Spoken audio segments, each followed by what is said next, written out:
The story the right has been telling about this moment is about these marauding anti-fascist mobs from Antifa, as the president calls them, coming to your town to cause mayhem, to start riots, to tear down your statues, to take everything you love and hold dear.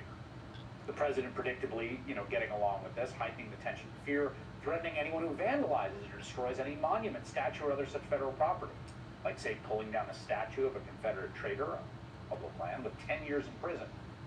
You might have seen that yesterday in Lafayette Square, just outside the White House, U.S. Park Police officers in riot gear pepper sprayed protesters who were attempting to topple a statue of President Andrew Jackson.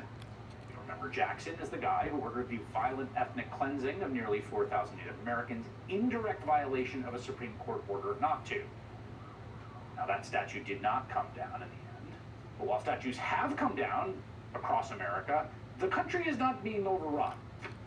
Across the country, people in 41 cities and towns were so scared by false rumors spread on social media saying that Antifa was coming to their area. We started seeing some amazing images like these from Washington State showing white men in tactical gear carrying long guns ready to defend their local Ross Dress for Less and Hobby Lobby from the Antifa mob. Of course, the mobs never showed up because they were never coming. Antifa does not even really exist as a coherent organization in any traditional sense. Certainly not in the way the president and the right wing imagine.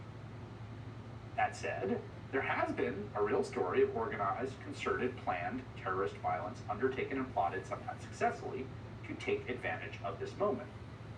It is right-wing violence. The genuine organized terror we have seen recently in this country is coming from white supremacists. When a sheriff's deputy in Santa Cruz, California was killed earlier this month, conservatives tried to tie the suspect to Antifa. As it turns out, the suspect, who's also been charged in the shooting death of a federal security officer in Oakland, appears to be connected to far-right white supremacist fringe group called the Boogaloo Boys.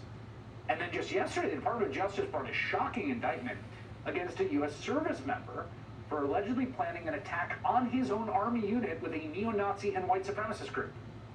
More details on that story and the growing concern about right-wing violence next.